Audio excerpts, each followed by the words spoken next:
I'm Kelly, 26 years old. Recently, my dad, Patrick, was hospitalized. He owns a small business, and the doctor said he only has 7 months to live. My dad has always been there for me, so I stay by his bedside as much as I can. One day, my sister Janet walked into the hospital room. "Kelly, listen to me," she said in a bossy voice. "I'm going to inherit all of Dad's $10 million. I was shocked. Why was she talking about money at a time like this? I couldn't believe it. "Shut up, you uneducated fool," she sneered. She wasn't the sister I once knew. She had bullied me since we were kids. Then, she walked away, laughing loudly. I was so angry I could barely breathe. "Kelly, listen to me," my father said softly. "I can't leave the inheritance to you." "What? Are you telling me to just accept this?" I was stunned. "Just listen," he said, and began to explain. Looking back, I barely remember getting along with Janet as a child. Our mother always favored her, making sure she got the best of everything. In school, Janet was the priority and I was left behind. She and her friends bullied me all the time, sometimes even hurting me. But whenever I told my mother, she refused to believe me. "Janet would never do such a thing," she'd say. Even when I begged her to listen, she scolded me instead. The worst part was that I had to go to school with Janet. I don't know what she told people, but because of her, older students picked on me too. School became a nightmare. I liked studying, but going to school was really hard. Janet and her friends bullied me, and the teachers treated me like a troublemaker. Whenever my mother was called to school, she would scold me harshly when I got home. Those days felt like a nightmare. I couldn't trust anyone, and I had no one to turn to.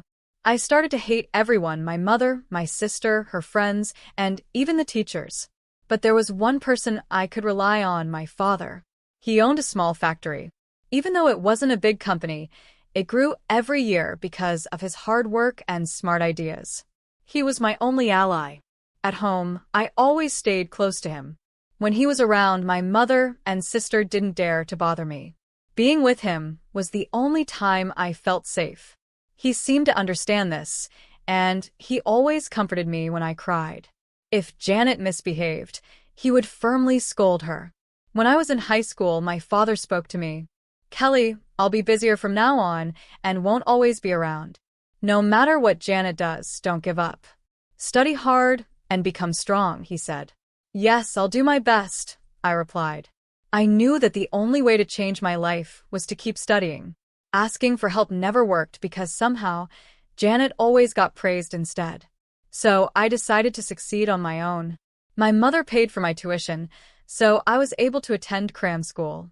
I studied as hard as I could, determined not to lose to my sister. My efforts started to pay off.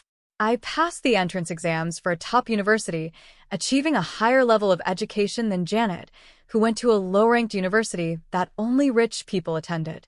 However, my sister spread lies about me. She told my friends and neighbors. Kelly admitted that she only passed her exams by cheating. It's embarrassing to have a sister who doesn't work hard and just buys her way in with money.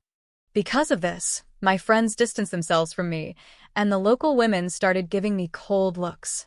But I didn't let it bring me down. I kept studying hard and ignored Janet's harassment. I stayed patient and never gave up. In the end, I achieved my dream. I became a lawyer.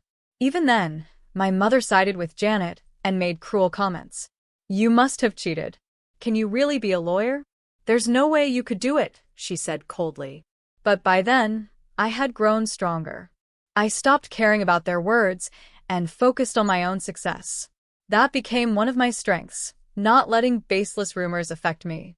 Janet only had social status, but she had no real skills. We were completely different. My father, on the other hand, was proud of me. "You've done so well. Truly admirable, just as I expected from my daughter. You can become even stronger." "I'm proud of you," he said. Then Janet appeared. "You probably can't do it, right? Can you really handle being a lawyer? Since you got your qualification by cheating, you should quit before you cause trouble for others," she sneered. Hearing this, my father firmly scolded her. "You're the one who just plays around, gives up easily, and only thinks about eating. You're completely useless. Try to learn something from Kelly. That moment changed everything. My father and Janet's relationship became even worse. Looking back, I think that was a turning point. I was able to stay on the right path because of my father's support. As a lawyer, I slowly built up my achievements, one step at a time. I wanted to share my work with my father, but I didn't like visiting my parents' home because Janet was always there. She struggled to keep a job, jumping from one short-term or part-time position to another. But my mother never scolded her. Instead, she spoiled Janet, saying, "You don't have to work hard. You'll take over after your father." Even though I wanted to visit my parents, I felt unwelcome in my own home. I was worried about how the neighbors saw me. They still believed the lies Janet spread about me and treated me coldly. Because of this, I avoided my parents' house. When I wanted to see my father, I would call him, and we would go out to eat, just the two of us. I only visited my parents' house when necessary. But whenever I had time, I made sure to talk to my father on the phone or meet him for a meal. One day, when work was going well, I sent an email to my father like I always did. But this time, he didn't reply. Days passed, and I still didn't hear from him. Maybe he's just busy with work, I thought. But usually he would respond within a few days. Something felt wrong. Then, out of nowhere, my mother called me. She rarely contacted me, so I was surprised. "Your father has been hospitalized," she said. "What?" I gasped in shock. I quickly adjusted my work schedule and rushed to the hospital near my parents' house. When I arrived, I found my mother crying. I asked her where my father was, but she just kept crying and wouldn't tell me anything. Frustrated, I called one of my father's employees and got his room number. Even in an emergency, my mother refused to help me, which made me angry. I took a deep breath and knocked on the hospital room door. "Dad, it's Kelly. Can I come in?" I asked softly. I slowly entered the room. My father was lying in bed, looking weak and thin. No one else was there. "Your mother just left," he said. "You came at the right time." "Dad, what happened?" I was shocked to see him in such a fragile state. "Who told you my room number?" he asked. "I got it from someone at your company," I replied. "I see," he said with a weak smile. "Don't worry, I'll be fine. I'll be back to work soon." He coughed as he spoke. But looking at him, I knew he wasn't coming back to work anytime soon. As I was about to leave, a doctor approached me. "Are you his daughter?" he asked. "Yes, I am," I replied. The doctor took me to another room and explained my father's condition. "We found cancer. He has about 7 months to live," the doctor said. I stood there, speechless. After leaving the hospital, I rearranged my schedule to visit my father as often as possible. Day by day, he lost more weight, and his already thin body became even weaker. It was clear just by looking at him that he wasn't getting better. One day, when I went to see him, my sister Janet arrived at the same time. I unexpectedly ran into Janet. "Why is the low-educated Kelly here?" she sneered. I wanted to shout back, "Who's the low-educated one here?" But I held it in. The thought of Janet living at our parents' house, doing nothing but playing around, made my anger rise. I struggled to stay calm. My father, weak in bed, groaned. "Stop it, Janet," he said. "Why are you here? I'm in this condition, and I have no money left to give you." Did she really come here, just for money? Even when Dad is like this? That's horrible. I screamed in my head.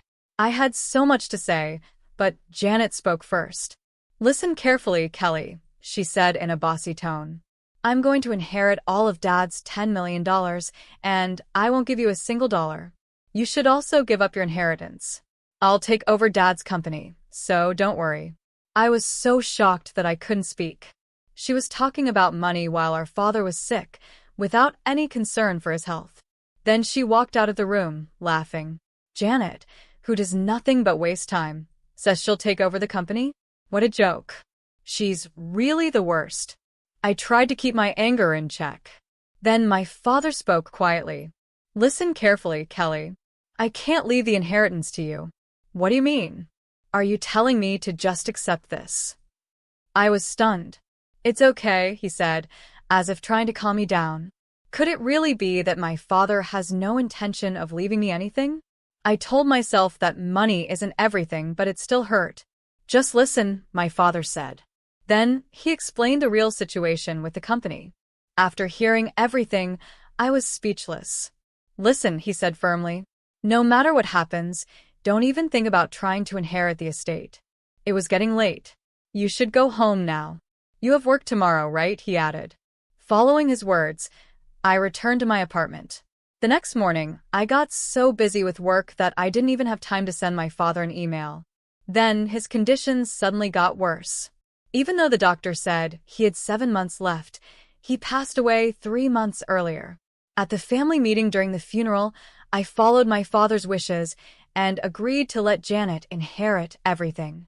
I confirmed the will with the lawyer, and just as expected, it stated that all the inheritance would go to Janet. When my mother and Janet heard this, they both blamed me. A sneaky person, like you could never run the company, my mother said. That's right. The company and all the money belong to me now, Janet added. She smirked and said, Too bad for you. You'll be poor from now on. She said this without even knowing how much a lawyer earns. Feeling disappointed, I left my parents' house. I knew I would probably never return. The house already had a neglected, empty feeling. I barely participated in my father's funeral and went straight back to work. One day, during work, I received a call from an unknown number. It wasn't from any client, so I ignored it. But I had a feeling I knew who it was, probably Janet. Later, Janet somehow got the main number of the law firm and called again. At that time, I was extremely busy, barely even having time to eat. Who could be calling at a time like this? I wondered as I answered the phone. The moment I picked up, I heard loud yelling. You knew about it, didn't you? Excuse me? Who is this? At least start with your name, I said. It's me, Janet. Janet? I don't know any Janet, I said, pretending not to recognize her. Shut up. You're so annoying, she screamed. So, what do you want? I'm busy, I said impatiently. You knew Dad had debts, right? What does that have to do with me? I asked. I'm running out of money. You need to take care of Dad's debts. I'm hanging up now. Deal with it yourself, I said coldly, and ended the call. After that, I told the office not to put through any more calls from Janet. Back in the hospital, my father had told me privately about his debts. Janet had always assumed she was inheriting $10 million, never imagining that she was also inheriting $12 million in debt. Most people don't realize that when you inherit an estate, you inherit the debts too, not just the money. But Janet was careless. She was too focused on getting rich and never even considered the possibility of debt. Maybe my father had tried to talk to her about it, but knowing Janet, she probably ignored everything except the part where she got money. She was truly pitiful, but I had no plans to help her. She and my mother could deal with the mess on their own. That was the only thing I had to say to her. I found out that Janet was living a terrible life. She kept borrowing more money just to pay off her old debts. Her financial situation was a mess, and her debt kept growing bigger and bigger. Looking at how lazy she had been all her life, I couldn't help but smirk. It wasn't that I enjoyed seeing her suffer, but after everything she had done to me, it felt like karma had finally caught up with her. I had no intention of helping her. This was the result of her own actions. Not long after, my mother also started calling me over and over, begging for money. Please help your mother. Even a little bit would make a difference, she cried. I was shocked by her request. How ridiculous. All these years, she only cared about Janet and ignored me completely. And now, when she's in trouble, she suddenly turns to me for help? I refused.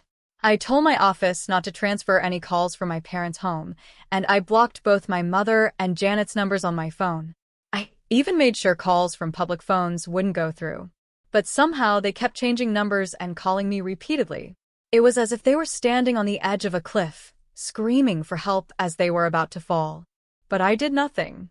In fact, it felt like I was saying goodbye and pushing them off the edge myself. I never thought that everything Janet had done to me over the years would come back to her like this. Later, I got more surprising news. Janet was being sued by former employees of my father's company. She hadn't paid their wages for 3 months. Clearly, her debts had trapped her, and now everything was falling apart. But then, something unexpected happened. The employees reached out to me. "Kelly, you are diligent and honest. You're the only one we can trust. Please do something about Janet," they said. I saw this as an opportunity. My father's company was important to him, and I couldn't let Janet ruin it. I took legal action and removed both Janet and my mother from the company. As we walked out of the courtroom, they screamed at me, calling me a traitor. Then they stormed off. After that, the employees asked me to temporarily take over as the company's president. At first, my plan was to find someone else for the position and continue my career as a lawyer. But then the employees said something that changed my mind. "We don't trust anyone but you, Kelly. You're the one who protected us. You're our leader." Hearing those words, I felt a sense of purpose. I had always liked manufacturing, but I never imagined I would actually take over my father's business. So, I made a big decision. I quit being a lawyer and became the president of my late father's company. I never expected to take over my father's business, but here I was. The workplace had a warm and welcoming atmosphere, and I felt comfortable there. The employees respected me because they had seen me learning from my father for years. Unlike Janet, who wasted her time on useless things, I had worked hard. The employees understood the difference between us, which is why they naturally trusted me. With time, I managed to grow the company. My knowledge of the law also helped, and the business ran smoothly without major problems. As a subcontractor for various companies, we continued to expand. The number of employees increased, so we decided to move to a bigger location. We also built a staff dormitory and improved employee benefits by adding more allowances. Because of these efforts, our company was even featured on local television as a great place to work. When asked about the key to success, I said, "Patience and effort are everything. If you keep working hard, results will naturally follow." I focused on developing our employees, which helped the company grow even more. Although I had enjoyed my work as a lawyer, I found even greater happiness in running the company. If I had given in to negativity and quit, I would probably be living a careless, unmotivated life, blaming others for my failures. I realized something important from watching my mother and sister. Complaining about life and speaking badly about others doesn't make anyone want to follow you. I didn't want to be like them. I just wanted to live honestly and do my best. But seeing how miserable my sister and mother had become, I knew I had made the right choice. Later, I became well known as a female CEO and even started dating someone I met through work. I had no idea what happened to my sister and mother. I had no desire to look for them or help them, especially after seeing how much their actions had hurt the employees. I knew they would probably never come back. After several years of dating, I got married. My husband was a talented young entrepreneur who successfully ran a small factory. We got along well, and we had a small but meaningful wedding that truly reflected who we were. The happiness I felt that day was greater than anything I had ever experienced. Not long after the wedding, I found out I was pregnant. We were expecting a baby boy. That alone was enough to make my life feel complete. Then, one day, as I was working in my office, an employee rushed in. "Excuse me, Rachel, President," they said breathlessly. Luckily, no one else was in the room at the time. The employee looked excited and nervous. "Janet is here," they announced. "What?" I said in shock. Now, holding my swollen belly, I wondered, why now? I stepped outside. There stood Janet, dressed poorly and looking dirty. "This company is mine, Kelly," she shouted threateningly. "With your messy appearance, you can't be the president. I should take over." Hearing this, some employees who had been listening threw water at Janet. These were the same employees she had refused to pay when she was in charge. "Get out," one of them shouted. "Kelly is our president. You are not fit to run this company. Just leave. You're nothing but trash." I was shocked. For so long, the only person I could rely on was my father. But now, I realized how many people truly supported and trusted me. "We'll take care of her, Rochelle, President. Please go back inside," one employee said. Janet suddenly changed her tone. "Kelly, please help me," she begged. But I had no sympathy left. "Please leave. You're only causing trouble for everyone," I finally said. Then, I spoke the words I had held inside for so long. "I truly hate you." Without looking back, I walked back into my office. I don't know what happened to Janet after that. Sometime later, I gave birth to a healthy baby boy. Everyone around me warmly congratulated me. Since I took over the company and focused on rebuilding it, I noticed a big change in the employees. People who used to work with sad, tired faces now smiled again. One day, an employee who had worked with my father came to me and said, "President Kelly, we all really love working here because of you." Hearing those words, my heart felt warm. For so long, even my own family never truly acknowledged me. But now, I was surrounded by colleagues who trusted and respected me. My heart was full of gratitude and happiness. "Thank you so much," I told them. "But this achievement isn't just mine. It was only possible because of the hard work and support of every single one of you." As I spoke, I remembered something my father once told me. "You can become stronger." Back then, I thought he was just encouraging me. But now, I realized his words had become my reality. The company was growing stronger, and I was ready to take it even further. One of my main goals was to create a better workplace for women. We improved our maternity leave policy and introduced flexible work schedules to make it easier for employees to balance work and family life. As part of our efforts to support working parents, we even set up an on-site daycare. These changes were noticed by many people, both inside and outside the company. Most importantly, our female employees deeply appreciated them. "Thank you, Rochelle President," they often said with smiles. At that moment, I knew I had finally created something truly meaningful. "I can keep working even after having children," one female employee told me with tears in her eyes. In that moment, I truly understood the importance of my role as president. Running the company wasn't just about keeping the business going. Seeing how our policies made a real difference in people's lives and helped them build a better future brought me incredible joy and a deep sense of responsibility. But my journey wasn't always easy. One day, an employee who had worked with my father came up to me and said, "President Kelly, we all really love working for you." Hearing that, I felt a warmth in my heart and was overwhelmed with emotion. For so long, I had never been recognized by my own family. But now I was trusted and appreciated by so many colleagues. It filled me with gratitude and happiness. "Thank you so much," I told them. "But this achievement isn't just mine. It was only possible because of the support and hard work of each and every one of you." As I spoke, I remembered my father's words, "You can become stronger." At the time, I thought he was just encouraging me. But now, I realized that his words had come true. The company was growing stronger, and I was thinking of new ways to improve it. I especially wanted to create a workplace where women could succeed. We introduced better maternity leave and flexible working hours so employees could balance work and family more easily. We also set up a daycare center to support working parents. These changes attracted attention both inside and outside the company, and our female employees deeply appreciated them. "Thank you, President," another employee told me, her voice shaking with emotion. "Because of you, I can keep my job even after having kids." Seeing how much this meant to her made me realize how much impact my work had.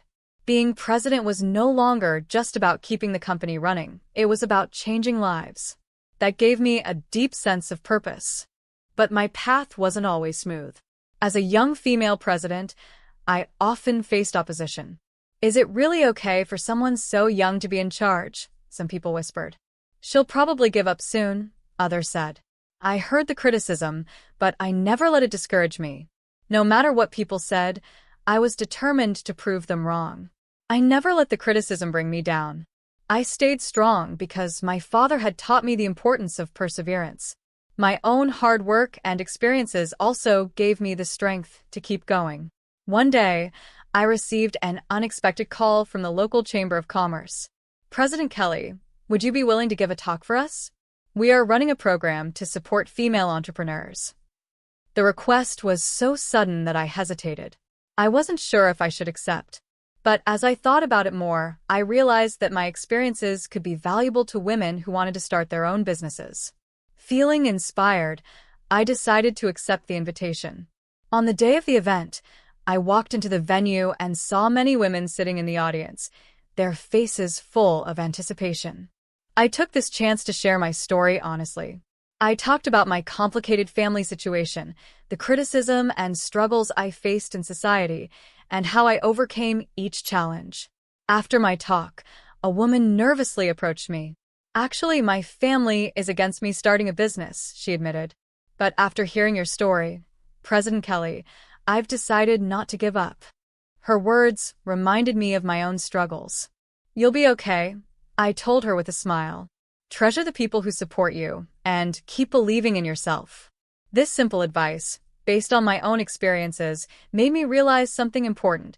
Running a company wasn't my only role. I could also be a source of hope, especially for women facing difficulties. Over time, my efforts started to be recognized. One day, a large envelope was delivered to my office. Inside was a certificate of recognition from a local economic organization. The certificate read, "In recognition of your contributions to the regional economy as a female executive and for giving courage and hope to many people, especially women." As I read those words, tears filled my eyes. At that moment, I truly felt that if my father were watching from heaven, he would be proud of me.